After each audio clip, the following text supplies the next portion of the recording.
نہیں ہوگی اللہ کی نعمت نہیں نہ شمار ہو سکتی. اتنی نعمتیں خداوند کریم نے اپنی مخلوق کو عطا فرمائی ہیں جو تصور سے بھی دور. لیکن خالق کی خوبی یہ ہے، خالق کی خوبی یہ ہے، خالق کی خوبی یہ ہے کہ وہ نعمتیں دے کر بھی بندے کو جتلاتا نہیں.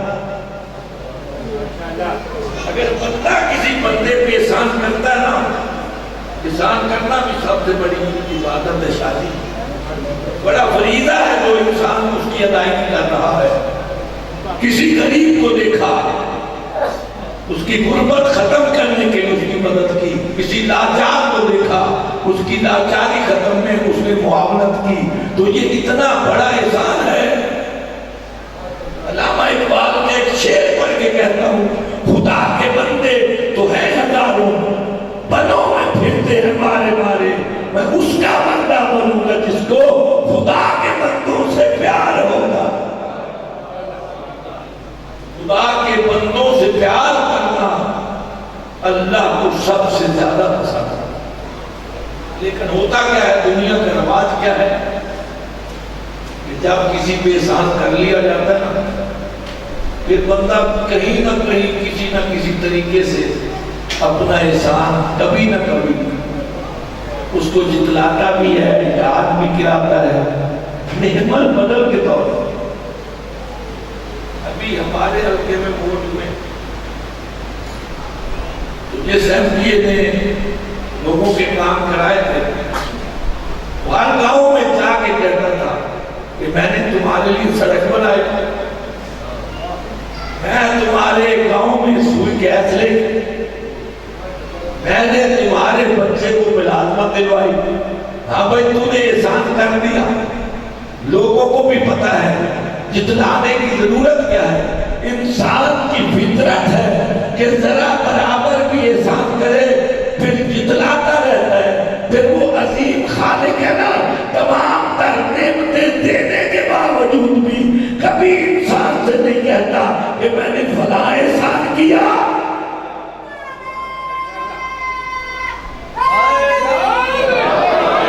میں نے فلاں احسان کیا، میں نے تجھے اولاد جیسی نعمت سے مستفید کیا. اچھا، جو نعمتیں بندے کے پاس ہوتی ہیں نا، اس کی قدر و قیمت اتنی نہیں ہوتی. شاہ صاحب، جو نعمت نہیں ہوتی اس کی قیمت کا پتہ ہوتا ہے. میری اولاد ہے، آپ میں جو لوگ صاحب اولاد ہیں، شاید اولاد کی قیمت کو انہیں پتہ نہ چلے. ان سے پوچھو جن کے گھر اولاد سے خالی ہیں، یہ خدا کی بہت بڑی نعمت ہے کہ تیری نسل کو خالق نے برقرار رکھتے ہوئے تجھے صاحب اولاد کیا ہے.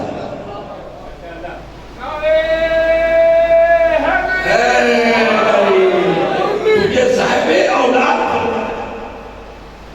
اللہ صاحب، ان باتوں کی بھی ضرورت ہے کہ لوگ اس خالق کے احسان کو مانتے ہوئے پھر اس کی عبادت میں لگ جائے، اس کو راضی کرنے میں لگ جائے. وہ احسان کر کے کسی انسان کو نہیں جتلاتا کہ میں نے تجھے اولاد جیسی نعمت دی، میں نے تجھے جائیداد جیسی نعمت دی، اور سب سے بڑی نعمت کہ میں نے تجھے صحت مند کرا. بہت بڑی بات بھائی. اس مجلس میں غریب لوگ آ رہے ہیں، بے اولاد لوگ آ رہے ہیں. اللہ اس مجلس کے صدقے میں بے اولادوں کو اولاد جیسی نعمت سرفراز فرمائے. بے اولاد آ رہے ہیں، غریب آ رہے ہیں، امیر آ رہے ہیں، مفلوج آ رہے ہیں. لیکن بیماری ایسی مصیبت ہے کہ وہ مانی ہو جاتی ہے سفر کرنے کے لیے کہ بندہ مجلس میں نہیں آتا، پھر احسان کیا کر اللہ کے احسان کا شکر کیا کر کہ اللہ نے مجھے صحت دی، میں اپنے قدموں پہ چلتا ہوا حسین کے عزا خانے میں حسین کا ذکر سننے کے لیے آ گیا۔ یہ بہت بڑا احسان ہے، لیکن اس احسان کو بھی خالق نے داتا ہے۔ نتیجتاً بات اس منزل پہ پہنچی کہ وہ احسان کر کے نہیں کہتا۔ جو بات میں اب کرنے والا ہوں اگر آپ نے ذہنوں میں بٹھا لی تو قیامت تک رسول اللہ کی عظمت کا یقین ہو جائے۔ کوئی نعمت نہیں جتلائی خالق نے، لیکن چوتھے پارے کی آیت ہے لَقَدْ مَنَّ اللَّهُ عَلَى الْمُؤْمِنِينَ، میں میرے مومنوں پہ احسان کیا کہ ان میں محمد جیسا رسول بھیجا۔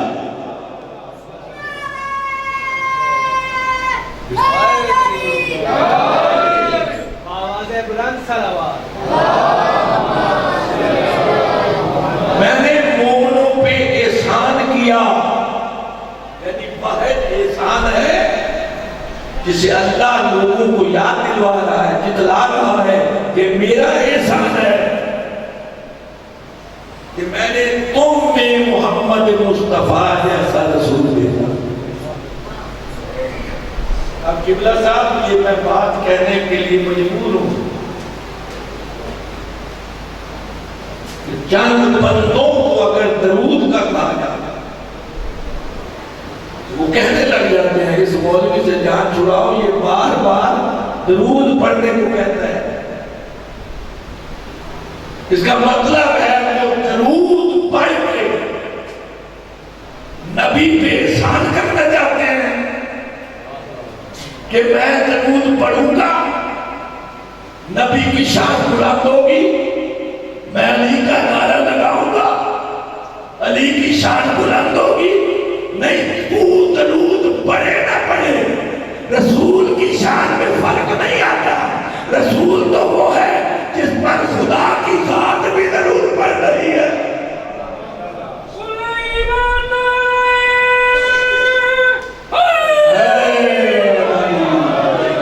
شاہ صاحب وثوق سے کہتے ہیں ان اللہ و ملائکتہ یصلون علی النبی،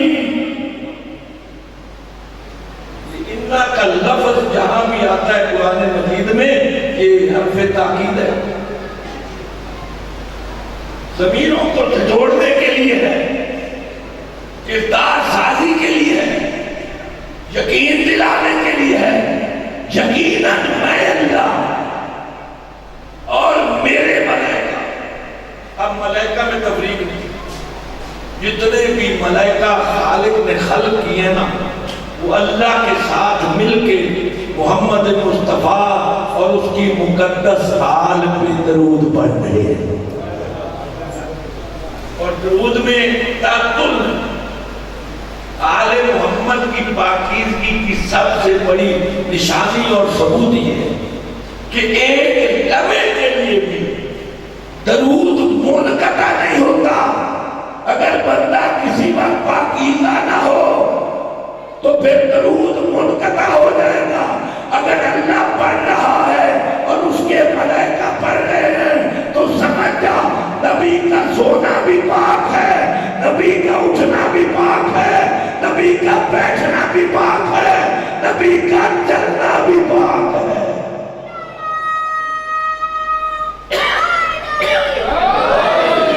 سمجھ آئی میرے دوست؟ یہاں میں آپ کو روک کے اگلا جملہ ٹھہراؤ کے ساتھ آپ کو سنانا چاہتا ہوں۔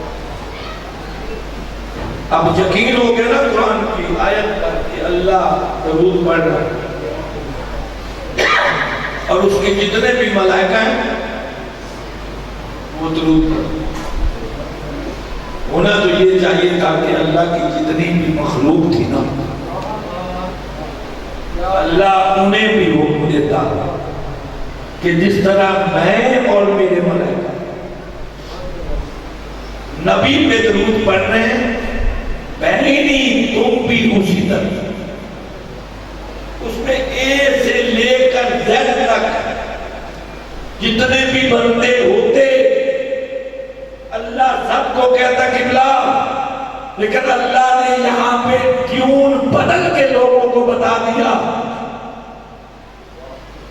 ان اللہ و ملائکۃ یصلون علی النبی یا ایھا الذین آمنوا، ایمان والوں سے کہہ رہا ہے، بے ایمانوں سے نہیں کہہ رہا کہ تم رسول پہ درود پڑھو، ایمان ہے تو پڑھو تب تمہارے درود کا تجھے فائدہ ملے گا۔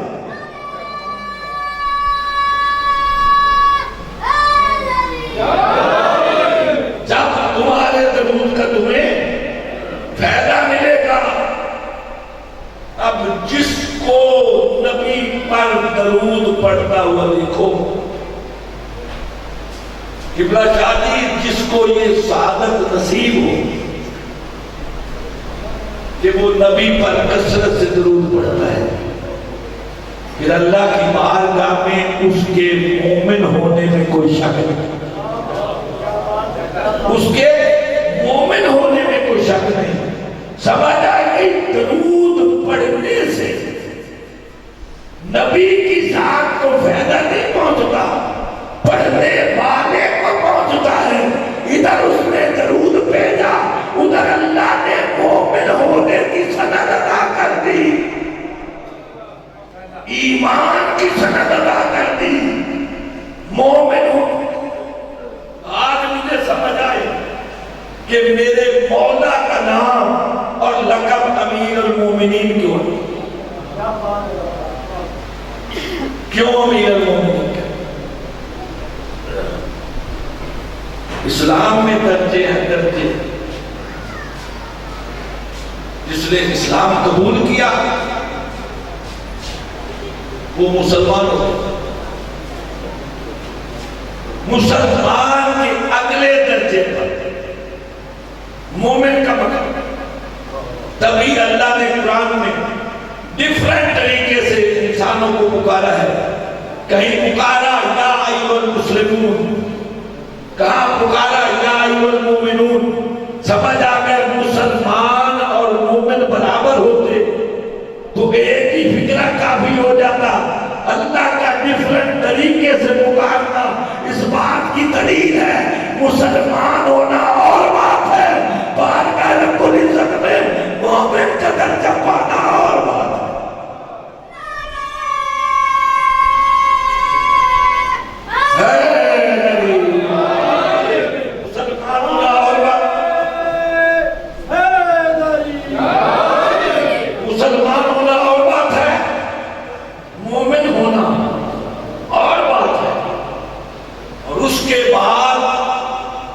متقی کا درجہ، یہ شادی مومن کے بعد ہے۔ پہلے مسلمان، میرے ساتھ ایک بار سہمت کر کے نا ان لفظوں کو دوہرا دیں جو دوہرا سکتے ہیں۔ پہلا کیا ہے؟ مسلمان، دوسرا کیا ہے؟ مومن، تیسرا کیا ہے؟ متقی۔ یعنی اسلام کی سپرلیٹو ڈگری متقی ہے۔ اور پھر سمجھ جا اگر متقی کی منزل سب سے آخر پر ہے تو پھر امام المتقین کا مقام خدا کی نظر میں کیا ہوگا؟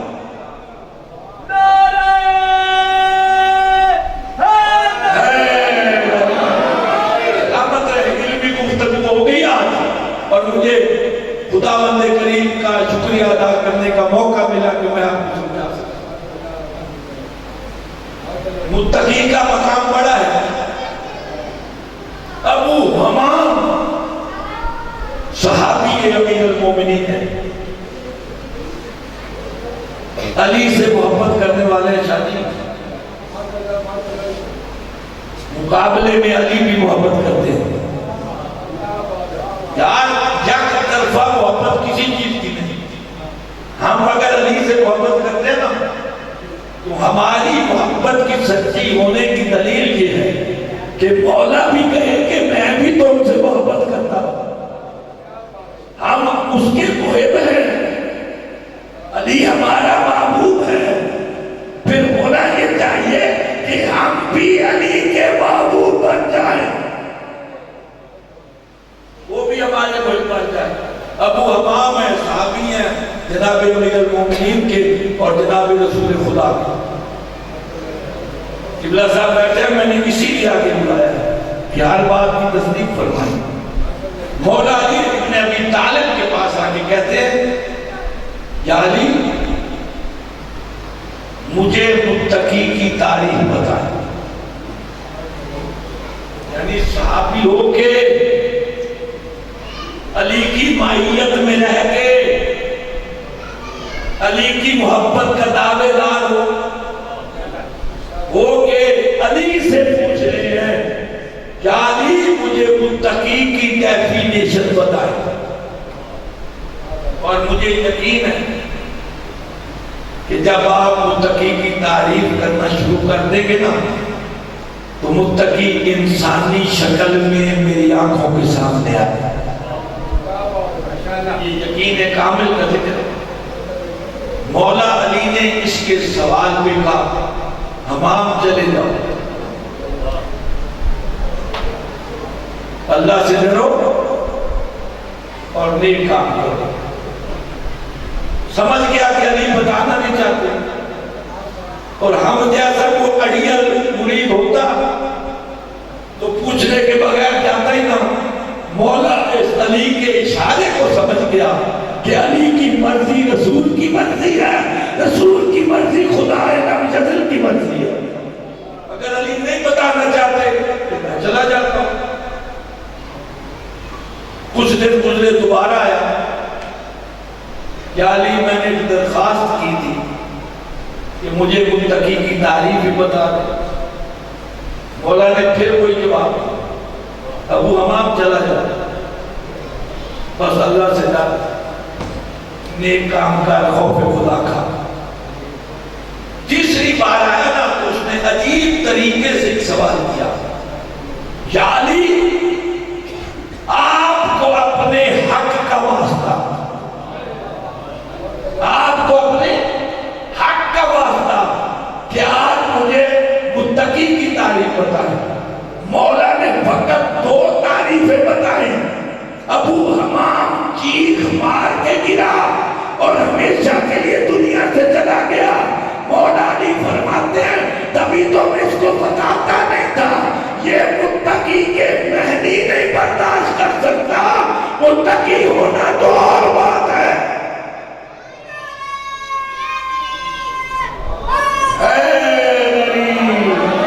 یہ متقی کی تعریف ہی برداشت۔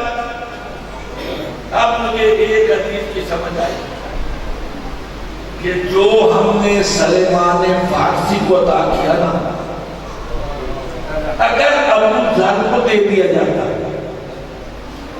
تو وہ ہلاک ہو جاتا۔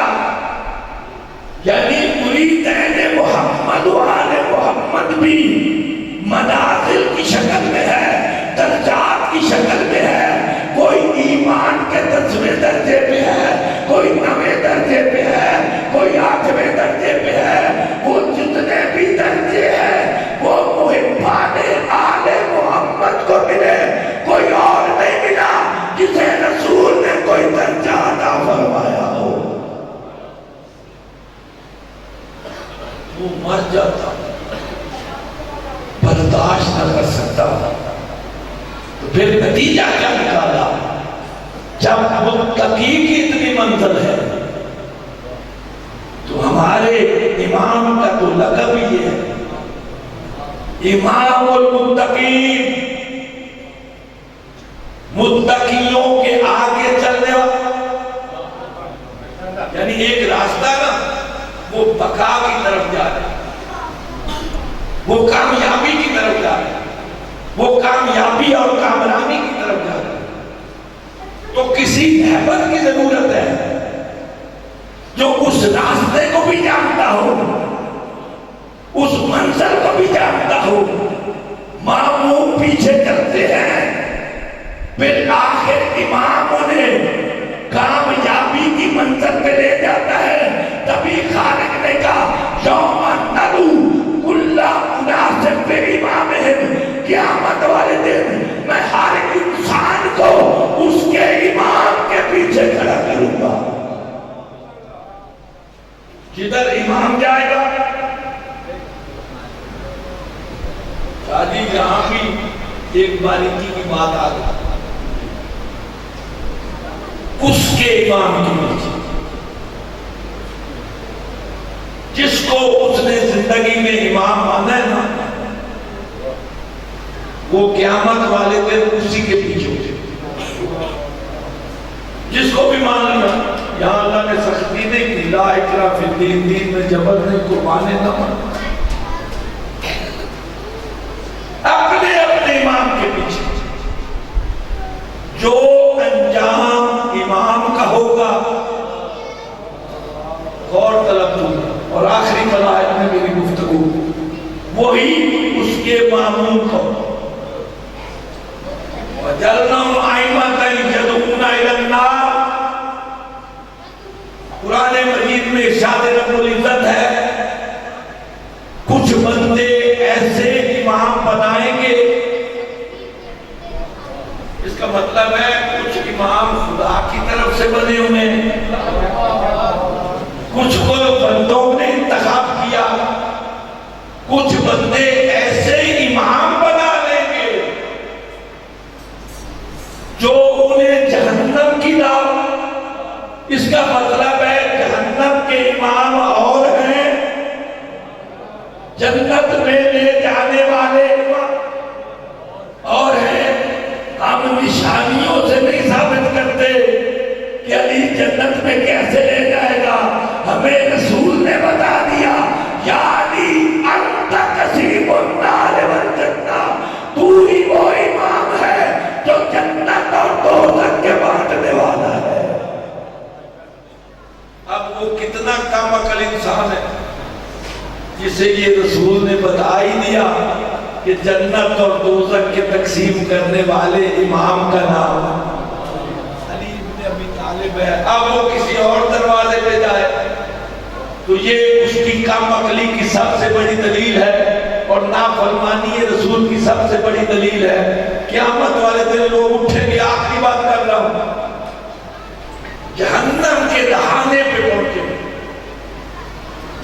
امام آگے ہوگا، قبلہ علی شاہ جی پہلے بندے بڑی خوشی کے ساتھ اس کے پیچھے چلیں گے۔ بھائی دنیا میں مانا ہے کہیں تو لے، کہیں تو ٹھکانہ کرے گا نا، لے جائے گا، چلیں گے بڑی خوشی کے ساتھ نعرے لگاتے ہوئے، زندگی میں جو بھی انہوں نے لگائے تھے۔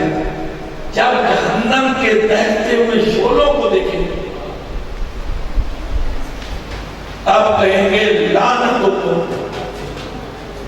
یہ حدیث مبارکہ میں ہے، امام اپنے ماموموں پہ لعنت ڈالے گا، ماموم اپنے امام پہ لعنت ڈالے گا، سارے یک زبا ہو کے کہیں گے کہ لعنت ہو تم پہ، تم نے ہماری آخرت کو خراب کر دیا، ہمارا انجام جہنم بنا دیا۔ پہلے تو اس کا منہ جہنم کی طرف ہوگا نا، جب لعنت کی پھٹکار پڑے گی، اور لعنت کو اللہ نے اتنا سیانہ بنایا، اتنا عقل مند بنایا، کسی کا نام نہ بھی لو نا، لعنت اس لعنتی کو خود تلاش کر کے مل لیتی ہے۔ نام نہ لیا کرو، کسی کو رنجیدہ نہ کیا کرو، بس قاذف پہ لعنت کر دو، ظالم پہ لعنت کر دو، غاصب پہ لعنت کر دو، کائنات میں جتنے بھی غاصب ہیں لعنت انہیں خود بخود تقسیم کر لے۔ اب وہ امام جب لعنت کی پھٹکار سنے گا، آخری جملہ پیچھے منہ کر کے کہے گا، تم سب پہ بھی اللہ کی لعنت۔ بندے کہیں گے ہماری لعنت تو بنتی ہے کہ تو نے ہمیں گمراہ کیا، تجھے تو لعنت ڈالنے کا حق نہیں۔ خدا کی قسم اس وقت وہ جھوٹا امام بولے گا، تم بھی لعنت کے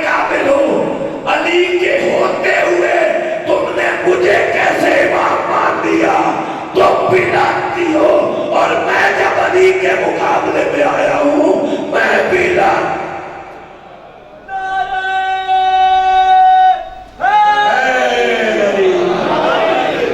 بس میرے دوستو، اگر علی کو دنیا پہچان جاتی، علی کی بیٹیاں آج جنگلوں میں نہ ہوتی،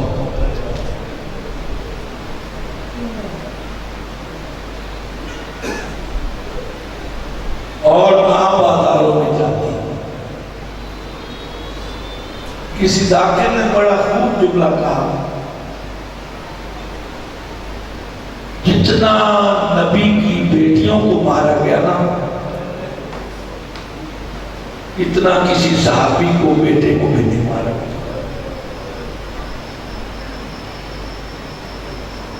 میں اکثر کہتا ہوں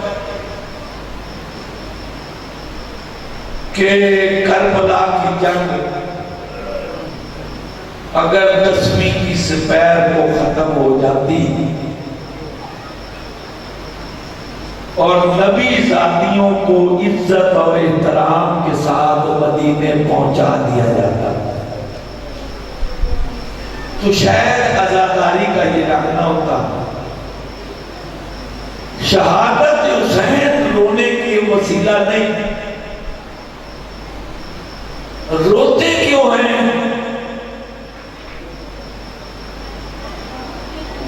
علی کی وہ بیٹی ہے جو آنکھیں بھر کے اس باپ کو بھی نہیں دیکھتی جس کا چہرہ دیکھنا عبادت ہے۔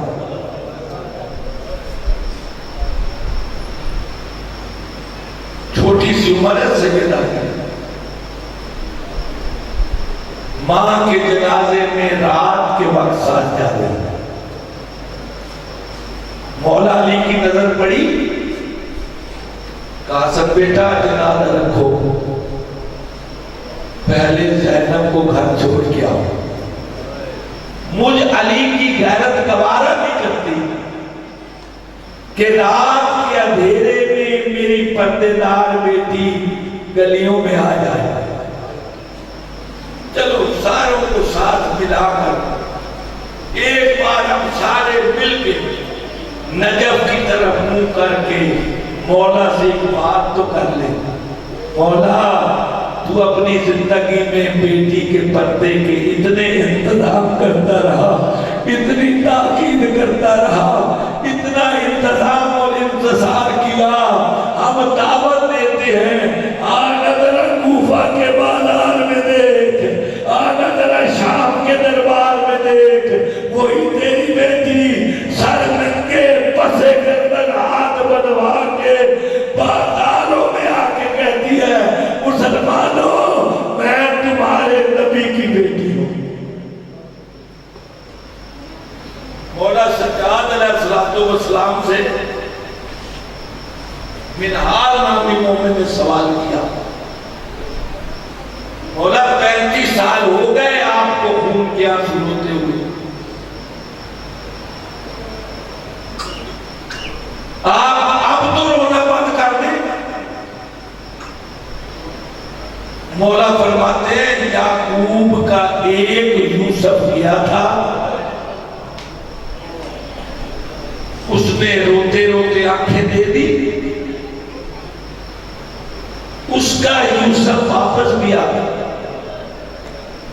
میرے 18 یوسف میری آنکھوں کے سامنے گئے، آج تک واپس نہیں آئے۔